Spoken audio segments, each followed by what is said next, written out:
اب مفتی صاحب کی بارگاہ میں عرض یہ ہے کہ شادی حالوں کے اندر کھانا بچ جاتا ہے، تو شادی حال کے اس بچے ہوئے کھانے کو بیچنا کیسا ہے؟ برائے کرم اس کی رہنمائی ارشاد فرما دیجیے۔ دیکھیں، شادی حالوں کے اندر جو کھانا ہے پوری ایک سائنس بن چکی ہے۔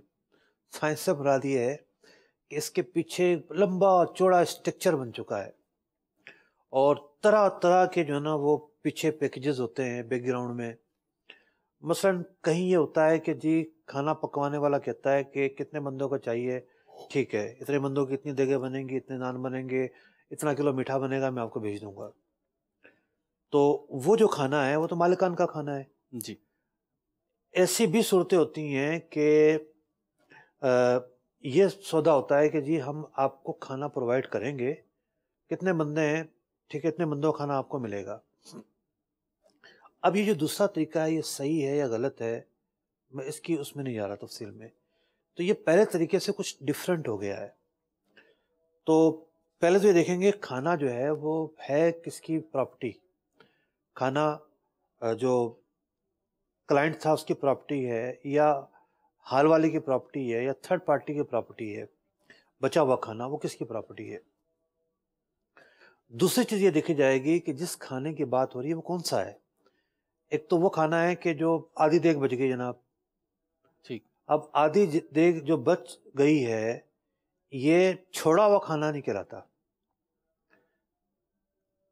دوسرا وہ کھانا ہوتا ہے چھوڑا ہوا کھانا کہلا رہا ہے، جو پلیٹوں میں بچ گیا ہے، تو پلیٹوں سے کسی نے صاف کر لیا، روٹی کے ٹکڑے کسی نے اٹھا لیے، چاول پلیٹوں میں تھے وہ الگ کر لیے۔ اگر اس کھانے کی بات ہو رہی ہے تو اس کا عرف بالکل ہی الگ ہوگا۔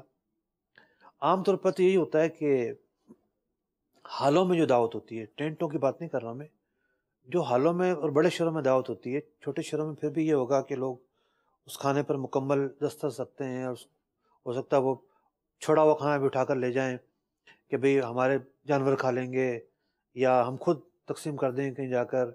بڑے شہروں کے اندر چھوٹے چھوٹے گھر ہوتے ہیں، نہ یہ جانور، نہ کچھ ہو، نہ رکھنے کی جگہیں، تو بچا ہوا کھانا تو تقریباً ایسا ہے کہ کوئی لے کر نہیں جاتا۔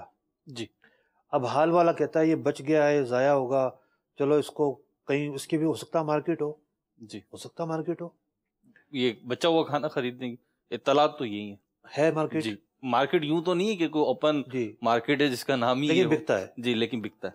تو اب وہ بچا ہوا کھانا اگر ہے تو پھر اس کی صورتحال بالکل الگ ہو جائے گی، اور اس میں بھی شہروں کا اعتبار ہوگا۔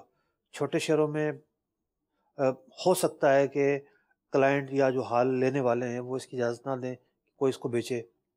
بڑے شہروں کا معاملہ الگ ہے۔ بڑے شہروں میں تقریباً لوگوں کو سروکار نہیں ہوتا، جو پلیٹوں میں بچ گیا ہے وہ اس کو مباح سمجھ کے چھوڑ دیتے ہیں۔ اب کوئی اس کو لے کے جا رہا ہے یا بیچ رہا ہے تو کلائنٹ کی طرف سے اجازت ہوتی ہے۔ تو جہاں جیسی صورتحال ہو بچے ہوئے کھانے کی، اس کے مطابق عرف دیکھ کر عمل کیا جائے گا۔ اور جو کھانا بچا ہوا نہیں تھا بلکہ وہ بچ گیا ہے، پلیٹوں میں وہ آیا ہی نہیں ہے، لوگوں نے پلیٹوں میں لیا ہی نہیں ہے، وہ ڈشیں واپس چلی گئیں یا دیگ میں رہا، تو وہ پھر دیکھا جائے گا کہ یہ کھانا کس طور پر ان کا سودا کیا ہوا تھا اور طے کیا ہوا تھا، اور کس کی پراپرٹی ہے۔ جس کی پراپرٹی ہوگی وہی اس کا مالک ہوگا، اس کی اجازت کے بغیر تو کوئی بھی نہیں بیچ سکتا۔